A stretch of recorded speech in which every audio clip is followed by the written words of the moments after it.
When you talk to the workers and you talk to the family members, you'll quickly find out that there is not somewhere similar to the Ydct.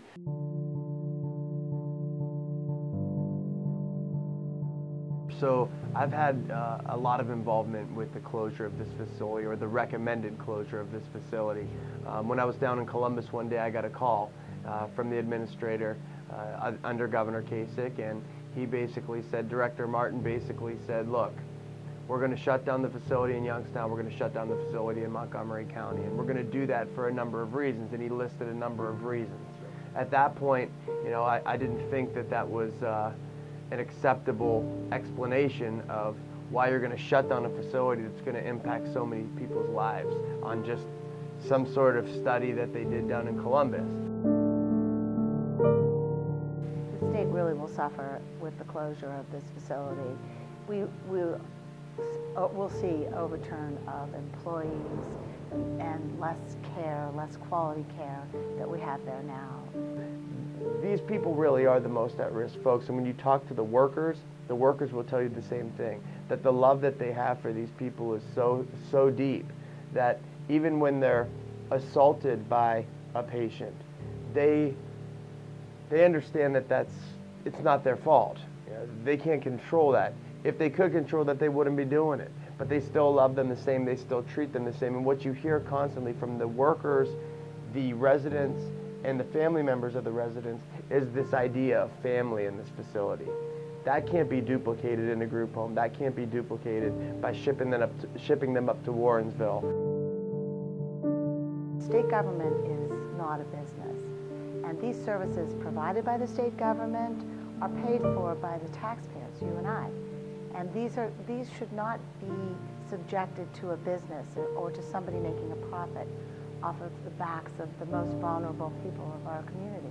That's another reason why the administrator decided, that the director decided to recommend closure of the Ydct, because he said we have a high probability of resale of the facility because it's a nice facility in a good location.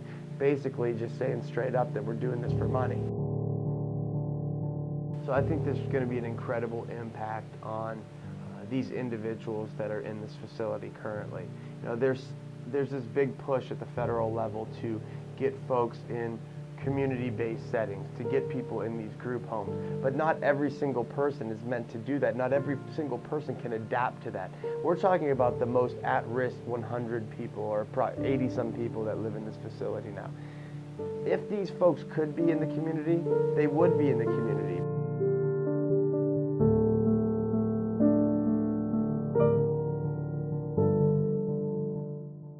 People, when they look at this, they say, well, it's only 70, 80 people. There's got to be a place for them to go.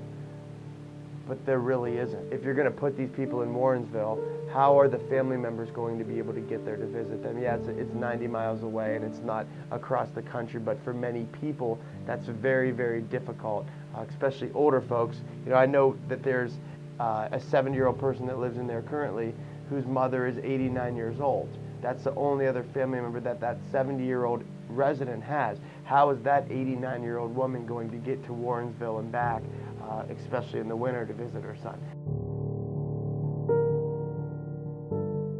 The Kasich administration is moving towards privatization of government services, and it's a very dangerous path to take when you have services that are provided by the state.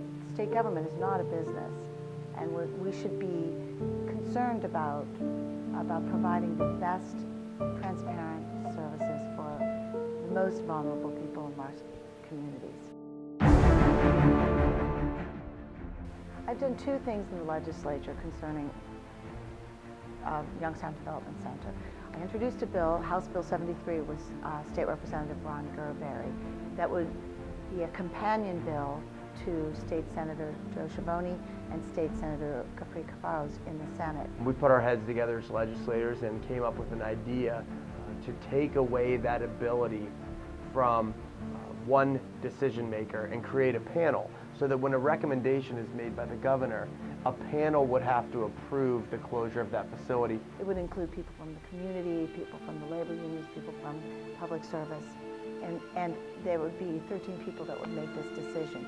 So it's our jobs to get through to the other members of the House and the Senate and explain to them exactly what's happening. Whether we use letters, whether we use videos, whether we use emails, whether we use phone calls, we're using all of these things in order to get into their offices so that they can see that this isn't the right decision, so that we can put a stop to this.